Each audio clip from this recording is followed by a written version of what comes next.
Richard Pyatt. Welcome back to PEST PROSpectives. It's the podcast from the Pest Pros of Michigan. They're pros, baby. And can you imagine what it is like a day in the life being a pest pro, like Josh Hodge, for example, who is a wildlife specialist? Are you with me here? Can you see where we're going with this? Speaking of wildlife, Josh has some stories about wildlife in his everyday travels, helping us to move those creatures along from our domains. Hi, Josh. Hey, how are you? Great. Thanks for this chance to tell some of these stories. This is one we've really been looking forward to. And I imagine when you go to parties and tell people what you do, they probably want to know some of these stories, don't they? Maybe until I get going, and then they're like, okay, that's enough. They change their mind, huh? Okay, that's it. Fine. If you get a pest control operator talking, sometimes they have too many stories. I'll bet you do. And that's part of the reason why we wanted to talk to you, because more is always better than less. But so a few of them would be good to hear right now. And some of these are pretty interesting because some of us, at least, might not consider some of these animals as all that threatening, but sometimes they can be, like squirrels, for example. I mean, we see squirrels every day, but sometimes when they get a little cozier than we'd like and maybe end up in somebody's attic, we call somebody like you, and then you come around, and sometimes they might be a little bit aggressive. Is that true? Yeah, especially the female fox squirrels. They're the largest squirrel we have around here. And I've never actually had one attack me, but they'll do their best to make you think that they might. And you'll know when you're on the right house, because she'll come out on the roof and be like, "Who are you?" And she'll get to within a foot or two of you sometimes. Be like, "Ooh." Oh, they like, kind of lunge at you. Do a little mock charge maybe and act threatening. Like I said, I've never had one jump me, but they get close, which is kind of funny because I weigh a lot more than them. But they're not intimidated. First of all, they probably don't encounter too many humans on rooftops, so that gets their attention. But I would imagine that if there's a female and she's aggressive, there's probably young around. Typically, that's going to let you know that there are young in the house. So they try to be intimidating. Yes. Yep. So the other thing they'll do is, and this is gray squirrels and fox squirrels will do it, red squirrels a lot more. You can tell a lot of times when you get close to the right spot, they'll start making angry noises at you. Like you'll hear it in the tree right over there, be like, start chittering at you or making grumpy noises, and you're like, oh, okay, I'm getting close. Yeah. So they'll react for sure. That's a good indicator. And some of us have probably seen that. I mean, if we get close enough to them, sometimes they might do that to us. So is there the potential then for significant infestation of squirrels? I mean, do they get in attics and populate them? Yes. Different species are different. Red squirrels are pretty territorial. If you've got a male in there, he'll probably be alone. If you got a female, she might have her cubs with her. Flying squirrels, I've seen an attic where it looked like there were probably over 100 of them. I haven't encountered a colony that big myself, but guys have. The biggest colonies I've encountered were gray squirrels, and with some crossover with fox squirrels, because they're pretty similar size and species. But we had one that comes to mind. It was a floral company. They did flowers, and they had a hole in the back roof line. And oh my! The squirrels had gotten really comfortable in there. So we didn't really know the extent of it. We put a large trap. I would say the trap it's a squirrel excluder. I'm going off the top of my head, 2 foot by it's a rectangle. It's a square tube, maybe 8 inches tall, 8 inches across, maybe 6 inches. Anyway, it's fairly voluminous, but we come back. I think they called us back that same day. It's a one-way door. It's placed over the hole. So the squirrels inside basically end up in the trap when they try to come out. So we come back, and the trap is so full of squirrels that their arms and legs are sticking out of the bars. There's a squirrel sitting on another squirrel's head. The trap was so full that the other squirrels couldn't even get out the door to open because squirrels are sitting on the door. So oh my gosh. Holy cow. We ended up having to install multiple traps after that. And that actually happened twice at that location. We basically filled 2 traps. I would say it was probably like 15 that came out of that one building. Oh my gosh. And they all obviously were trying to get out at the same time and ended up together in that trap. Yeah. Yeah. We showed up. It was pretty early. And the ones that were in there, it was time to go out, do their squirrel business outside. And when they went out, it turned out they were going into a prison like a cage instead of the great outdoors. But I released them elsewhere.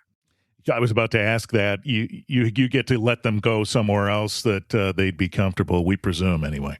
Yeah, and a lot of it also depends on the time of year. Like, if it's really brutal conditions, releasing a squirrel might not be the right thing to do.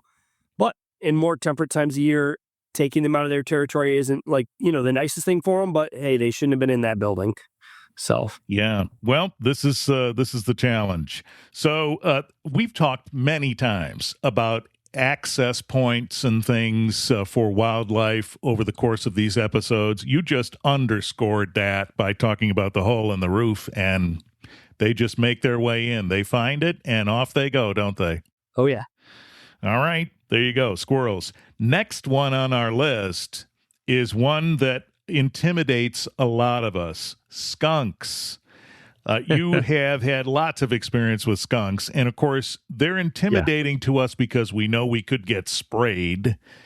I spent many years leaving the house to go to a radio show in the morning, long before it was daylight. And one morning, I opened the door to leave, and there's a skunk right next to the driver's door of my car. And needless to say, I was late that morning because I wasn't going to go out there and risk being sprayed. And then obviously I wasn't going right to work after that. You've probably been sprayed, right, Josh? Yeah. Here's a funny perspective on it. A lot of people probably have a dog that's been sprayed. I have a dog that maybe he doesn't learn real well. He's been sprayed 5 times. I don't know what this says about me. I've been sprayed 10 times. So I doubled his record. The first time I got sprayed, I was early on, probably my first time really dealing with skunks in a trap. I'm like, peek around the corner. Oh, it seems pretty calm, kind of edge over there. Something was up with the trap. I start messing with that. Whack. It was snowy out, and that provided like really good contrast for this. I could see the spray. It was neon green, like toxic green. And this time it can be liquid, but this time it was more of almost like a gel consistency and a stream. I have that burned in my memory, slow motion stream of that stuff in the air right into my eyes. Oh my gosh. It burns. I haven't been pepper sprayed, thankfully, but I can imagine that this is as bad. I don't know. But the real thing you notice is the smell. Like when you smell it from a distance, it's strong. You know what it is. I mean, sometimes people are like, oh, maybe that's like a medicinal herb or something. But I mean, skunk, you kind of know it's skunk. But when it's on you and it's fresh in the air, it smells like it's burning. Yeah. Like it's acrid is the right word for it. That was not a good day. I'm like, what am I doing with my life? I'm like wiping skunk gel out of my eyes and they're burning. I'm trying to figure out. I'm out behind the maintenance shed at a facility. It was actually a special needs housing facility, cabins out in the woods. And I'm out behind the maintenance shed in the woods. Like, what am I going to do?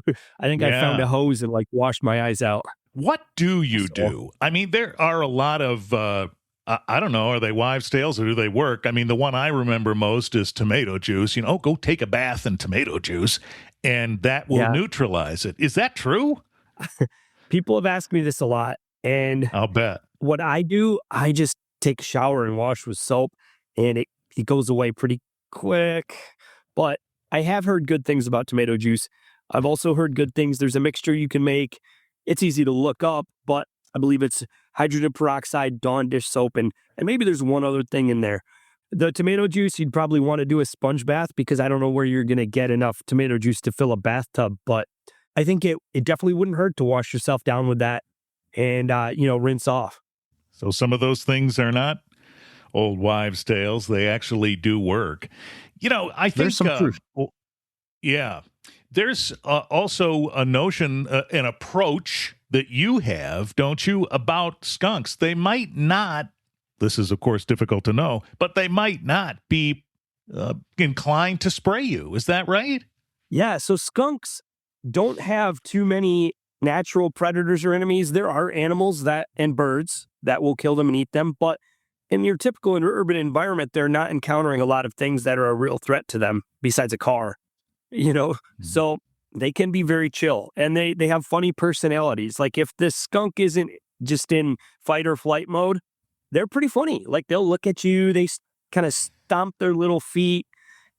They've got funny little personalities to them. They're not like a cat. They're not like a raccoon. They've got their own thing going on. Yeah.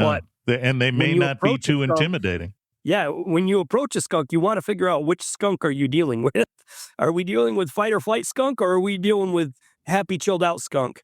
And if it's a chilled out skunk, I've approached a trap with a chilled skunk when I showed up on the weekend because there was animal in a trap, and we got to pick it up the same day because you can't let an animal sit, in a trap. I've showed up in flip flops and board shorts, and I'm like, "Hey, are you cool?" The skunk's like, "Yeah." I can tell he's like pretty cool. I just gently pick the trap up and no sudden moves, and we head to the truck. Now, Mm. one thing to watch out for is I can control my walk to the truck. What I can't control is the Michigan roads, and skunks are Uh, not fans of potholes. So I always try to double bag the trap in the truck. Otherwise, next time I bring my stepladder into a lady's really nice house, she's going to be like, "What's that smell?" yes. Well, that's a great point. First of all, I don't know who likes potholes, but if you can just put yourself in the position of the skunk for a second in a trap, bouncing around in the back of a Oh, car, yeah. you don't know what's going on. And then Not fun. that intimidating thing might trigger the spraying. I'll tell you what I did that morning that the skunk was out there next to the door of my car. I ended up just rattling the handle of my screen door, and off he went. The There noise, you that go. little bit Yeah. of noise, was enough to Now send they him on his do way. sometimes they will come toward you instead of going away. It's a funny thing that Ooh. skunks do, but I've had people like I'm not going to say been chased, but the skunk actually comes toward you. I don't know if they're confused. I'd have to actually talk to like a biologist or something, but they will do that sometimes. So watch out for that. Well, they're just curious, I suppose. What's that Could noise? be. Oh, a friend. It could be. Yeah. Let's talk about deer for a second. We see deer a lot. Of course, the hunters help us out with the population of those. But do you ever encounter someone who calls you up and says, "I got a deer in my yard. I need to get rid of it"? Yeah, yeah. Most often it's roadkill, which, unfortunately happens a lot. And people in the country pretty much ignore it. But when you live in the city and you got a large dead animal on your front lawn, a lot of times people don't know what to do with it. They probably don't own a pickup truck and it might not even, be that fresh. So it's a call we get. It's not cheap because we've got to pick up a large deceased animal and find something to do with it. But Hmm. sometimes they get a little weird. I had one a little while back and they called and they said it was in the backyard. I thought, oh, in the backyard, that can't be too hard. The office was like, "Hey, can you take this one?" I was like, I'm running behind, pretty busy, but I think I can take it. I show up and the house it's in the city, but there's a kind of wooded area that runs through the city there with a creek. And in the backyard, there's like a 6-foot embankment, like almost straight down. Oh, my. Creek is 10, 15 feet across, several feet deep, and the deer is on the other bank. And I'm like, Oh, my gosh. "That's the backyard?" And I'm like, "So how did this happen?" And they're like, "Well, we were in the backyard hanging out. Our neighbors were also witnessed this. The deer was back there in the woods, and a large, like, malamute, like a really big stray dog, attacked the deer. And Oh, my. now the deer is right there." I'm like, "That's wild." Hey, you've got to feel kind of weird about having a crazy big dog like that running around. But anyway, I'm like, I really don't want to do this call, but I'm already here. So I got my waders out. I got a rope out. I like winched the thing out of there and actually pulled the truck in the backyard, got it on the truck. But Wow. yeah, kind of thing you would think of because as far as pest control goes, they're a game animal. We're not out there like controlling deer. That's something the government does. And they do hire sharpshooters, sometimes for certain situations, but that's not Yeah. us. If people have deer eating their plants, all I can say is try the nets, try the deterrents. But yeah, sometimes they die in weird spots. Well, we promised you a couple of wild stories about wildlife, and Josh has delivered. So there's some of it. That last story sounds a little bit like a live National Geographic special for those people in that neighborhood. But there you are, and there's just a few. And we appreciate knowing this. We're going to come back with Josh in a future episode and talk about some more. He's got lots, folks. Josh Hodge, wildlife specialist, Pest Pros of Michigan. Thanks for the stories. Hey, thank you. See you next time.